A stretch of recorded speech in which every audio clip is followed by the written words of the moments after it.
جو بچیاں آج کثرت سے بھٹکتی چلی گئیں اور غیروں کے ہتھے چڑھ گئیں، ایک دو نہیں سینکڑوں ایسی بچیاں ہیں جو کالج کی نظر ہو گئیں اور وہاں مجازی عشق و محبت میں پاگل ہو گئیں۔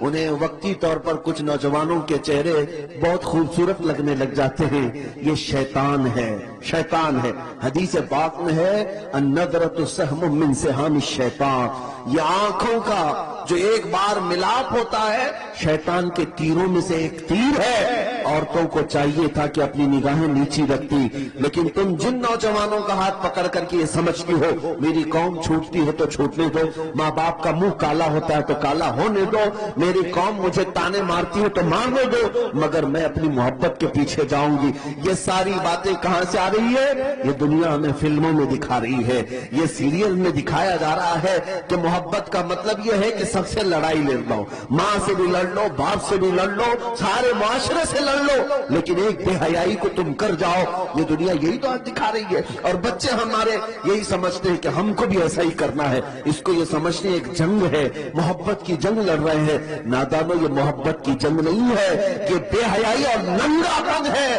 تمہیں اتنی بھی خبر نہیں جس ماں نے اپنے خون جیسے دودھ کو تمہارے حلق میں 2 سال تک ڈالا اور رات رات جاگ کر کے تمہاری تربیت کرتی رہی، وہ باپ جو پورا دن بھر تمہارے لیے پسینے بہاتا تھا، اور تجھے خبر بھی نہیں ہے کتنی عیدیں، کتنی ایسے تہوار آئے جب وہ اپنی خوشی چھوڑ کر تمہارے لیے لباس لاتا رہا، تمہارے لیے چھوٹے چھوٹے کھلونے دیکھتا رہا۔ اس باپ کی بھی تمہیں ذرا برابر خبر نہیں، اس ماں کی بھی نہیں۔ ایک لڑکی کو میں نے دیکھا، اس کا باپ ہارٹ اٹیک کا مریض تھا، ہارٹ اٹیک آ بھی گیا، جب وہ بچی کسی اور کا دامن پکڑ کر بھاگ رہے اور پولیس میں آ کر کہتی ہے نہیں مجھے کرنا ہے تو اسی سے کرنا ہے، میرا باپ ڈھونگ کر رہا ہے، میرا باپ ڈھونگ کر رہا ہے۔ ایک اور لڑکی وہ کہتی ہے میں نے سمجھایا کہ بیٹا اپنے باپ کی تو سن لے، تیرا باپ تو اکلوتی ہے وہ مر جائے گا۔ وہ لڑکی کہتی ہے مر جا رہا ہے تو مرنے تو، ان کی زندگی ویسی بھی ختم ہونے والی، مجھے اپنی جوانی جینے دیجیے آپ۔ اللہ کی پناہ، میں وہاں سے ہٹ گیا۔ ایک اور خاتون ہے وہ کہتی ہے میں نے پوچھا کیا ایسا نظر آ گیا تجھے؟ سال 18 گزر رہے ہیں ابھی تیرے عمر کے، اتنی جلدی کیا اچھا لگ گیا؟ کہتا ہے کہتی ہے مجھے اس نے 5000 کا جوڑا دلایا، میرے باپ نے کبھی دلایا نہیں تھا۔ تجھے پتا نہیں پوری زندگی اس نے خون سینچ سینچ کر کے تجھے جوان کیا۔ آج تیری پیشانی پر تیرے باپ کی کتنی امیدیں رکھتی ہیں پتا ہے؟ مجھے ان نوجوان لڑکیوں پر ترس آتا ہے، تم سارے لوگوں کو ٹھکرا کر کے جاتی ہو، لیکن کیا تم یہ سمجھتی ہو کہ اللہ تعالیٰ کی مدد تمہارے ساتھ آئے گی؟ اللہ اس کے رسول تم سے راضی ہوں گے؟ میرے آقا صلی اللہ تعالیٰ علیہ وسلم نے ماں باپ کی طرف دکھا کر کے کہا اے مسلمانوں یہی تمہاری جنت بھی ہے، یہی تمہاری دوزخ بھی، ان کو راضی کرو تو جنت، ان سے غداری کرو گے تو دوزخ ہے۔ کتنے ماں اور باپ بلکتے رہ جاتے ہیں اپنی بیٹیوں کے نام پر۔ دلی کے ایک صاحب ہیں، انہوں نے مجھے ایک لسٹ بھیجی تھی، کئی وہ لڑکیاں ہیں جو ان غیر مسلموں کے ہتھے چڑھ گئی محبت میں آ کر۔ ہوا کیا جانتے ہیں؟ ایک دو نہیں، میرے پاس ان کا ڈیٹا موجود ہے۔ یہ گئی اپنے گھروں سے بغاوت کر کے، لیکن اس ظالم نوجوان نے چند رات اس کے ساتھ گزار کر اسے باہر کی طاقتوں کے حوالے کر دیا، بیچ دیا۔ وہ آج دبئی میں ہے، جسم فروشی کر رہی ہے، جسم فروشی کر رہے، وہ چھوٹ بھی نہیں سکتی۔ ان لڑکیوں نے جو اپنے احوال بھیجے ہیں خون کے آنسو نکلتے ہیں، وہ رو رہی ہے اور کہتی ہے اب ہمارے پاس کوئی ٹھکانہ ہی نہیں، اس نے بھی ہمیں ٹھکرا دیا اور ہم تو اپنے ماں باپ کو ویسے ہی چھوڑ کر کے آئے تھے، جائیں تو کہاں جائیں۔ ایک دو گھر والوں کو ہمارے کچھ نوجوانوں نے سمجھایا بجھایا تھا کہ بیٹی ہے تمہاری لے لو اس کو، اس ظالم نے چھوڑ دیا۔ لیکن میرے عزیزوں ان بچیوں کو آخر کون سمجھائے؟ انہیں ایسا لگتا ہے کہ بس ساری زندگی یہ رات کی لذت ہے۔ جانور مت بنو، پوری زندگی اس ہوس کے لیے شہوت کے لیے نہ جیو، ستاروں سے آگے جہاں اور بھی ہے۔ تمہیں کیا خبر ہے کہ کسی کا بستر گرم کر لینا اس کو محبت کہتے ہیں، اس کو عشق کہتے ہیں؟ یہ بے حیائی کو کس نے عشق کا نام دے دیا؟ اس اخلاق سوز حرکت کو کس نے محبت کا نام دے دیا؟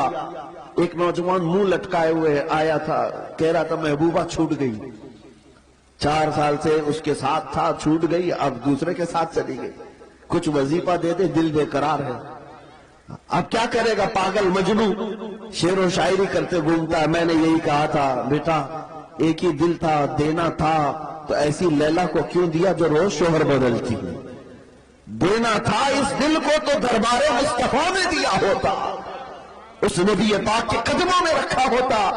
اور میرے مصطفیٰ کریم کی عادت کریمہ ہے، ایک بار کسی نے اگر اپنا ہاتھ ان کے ہاتھ میں دے دیا تو موت تک وہ تمہیں تنہا نہیں چھوڑتے، موت تک تنہا نہیں چھوڑتے۔ زندگی تو زندگی ہے، قبر میں جب تم پہنچو گے منکر نکیر بعد میں آئیں گے، تاجدار مدینہ پہلے تشریف لاتے ہیں۔ حشر میں بھی وہ تنہا نہیں چھوڑیں گے، جہاں تم پیاس کی شدت سے بلبلا رہے ہو میرے مصطفیٰ حوض کوثر کا جام بھر کر تمہیں پلا رہے ہو۔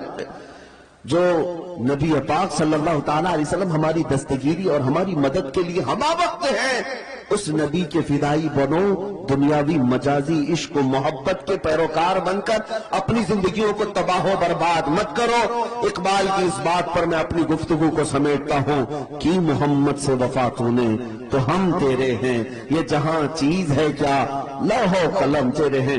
کون کہتا ہے کہ ان کے پیچھے چلنے سے عزت نہیں ہوتی؟ میرے عزیزو، مجھ جیسے ایک حقیر آدمی کو دیکھو، آج جو دنیا ہمارے اوپر ٹوٹ پڑتی ہے یا آپ ہمیں چھونے کے لیے دیکھنے کے لیے آتے ہیں تو اس لیے نہیں آتے کہ ہم کوئی بڑے زمیندار ہیں یا کوئی نیتا جی ہیں یا کوئی بڑی پارٹی کے کاریہ کرتا ہے، نہیں، سب کو پتا ہے صرف اور صرف یہ عزت اسی لیے ہے کہ یہ نبی پاک کی غلامی میں جی رہا ہے۔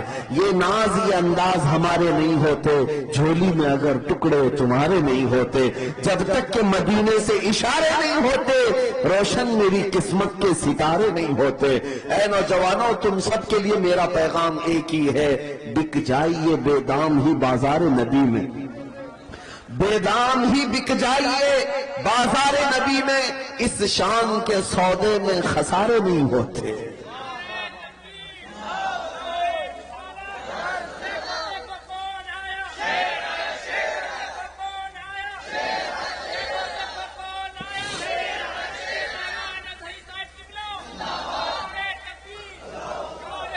میری باتیں ہو سکتا ہے چند لوگوں کو کڑوی لگتی ہیں، میرے عزیزوں بخار کی دوا کڑوی ہوتی ہے، نگل جاؤ گے تو جلدی شفا یابی بھی ہے۔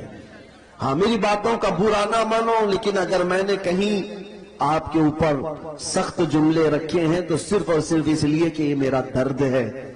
تم میرے مصطفیٰ کے غلام ہو، اگر میں تمہیں نہ بولوں تو کس کو بولوں؟ اگر تمہارے اندر اخلاق برے آتے ہیں تو تکلیف صرف ہمیں نہیں رسول اللہ کو ہوتی ہے۔ کب تک میرے نبی پاک کو تکلیف پہنچاؤ گے؟ اللہ کے نبی تو یہ فرماتے ہیں کہ اگر تمہارے تلووں میں کانٹا بھی چبھے تو اس کا درد مجھے ہوتا ہے، میرے آقا فرماتے ہیں۔ اور جب تم کسی شراب کے اڈے پر بیٹھے ہو، جب تمہارے ہاتھوں میں تاش کے پتے آئے، جب تمہاری زبان نشہ کر رہی ہو، تو میرے مصطفیٰ تمہیں دیکھ کر کیا محسوس کر رہے ہوں گے؟ میرے آقا صلی اللہ تعالیٰ علیہ وسلم جب تمہاری طرف نظر فرمائیں گے تو ان پر کیا گزرے گی؟ کم سے کم میرے نبی کا خیال کرو۔ حضور پاک کے لیے میں اتنی باتیں کر رہا ہوں، باقی میرا کیا رشتہ ہے آپ سے؟ میں کون ہوتا ہوں تمہیں ڈانٹنے والا؟